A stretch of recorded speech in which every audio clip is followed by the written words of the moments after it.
परभणीमध्ये न्यायालयीन कोठडीमध्ये एकाचा मृत्यू झाल्याची बातमी समोर येत आहे। सोमनाथ सूर्यवंशी असं या मृत्यू झालेल्या व्यक्तीचं नाव आहे। मृत्यू झालेल्या सोमनाथ सूर्यवंशी दगडफेकीत आरोपी असल्याचं या ठिकाणी समोर येत आहे। तो जिल्हा मध्यवर्ती कार्यालयामध्ये न्यायालयीन कोठडीमध्ये होता। विशेष म्हणजे तो उपचारादरम्यान त्याला वैद्यकीय अधिकाऱ्याने तपासून आता त्याला मृत घोषित करण्यात आला आहे। या ठिकाणी मोठ्या प्रमाणात आता जिल्हा रुग्णालयाकडे नागरिक आता जात आहेत। विशेष पोलीस यंत्रणा देखील आता या ठिकाणी सतर्क झाली आहे। वरील प्रकार घडल्यानंतर नांदेड परिक्षेत्राचे आयजी शहाजी उमप हे परभणी शहरातील जिल्हा सामान्य रुग्णालयाकडे आता दाखल झाले आहेत। परभणी शहरामध्ये पोलिसांचा मोठ्या प्रमाणात बंदोबस्त या ठिकाणी तैनात करण्यात आला आहे।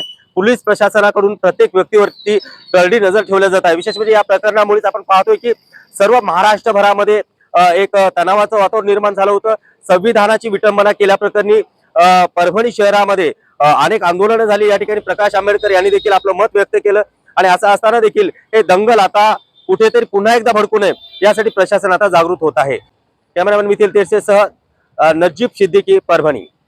नेमकं मृत्यू कशामुळे? दंग्यामध्ये तो अजिबात नाही था। त्याला तो LLM चा विद्यार्थी होता।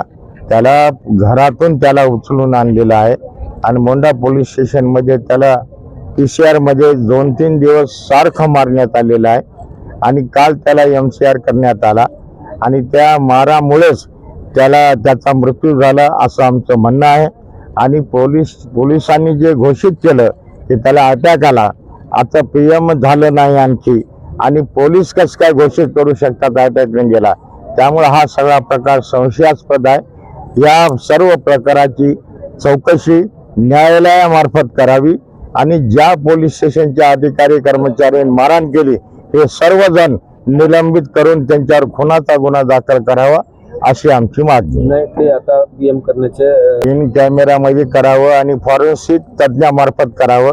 फॉरेन्सिक लॅब नांदेडला नाही, औरंगाबादला आहे। औरंगाबादलाच सदरील पोस्टमॉर्टम इन कॅमेरामध्ये करावं। आपण परभणी शहराला काय आव्हान देऊ? परभणी शहरातल्या सगळ्या संविधानप्रेमी नागरिकांना मी विनंती करतो की आपण सर्वांनी शांतता पाळावी।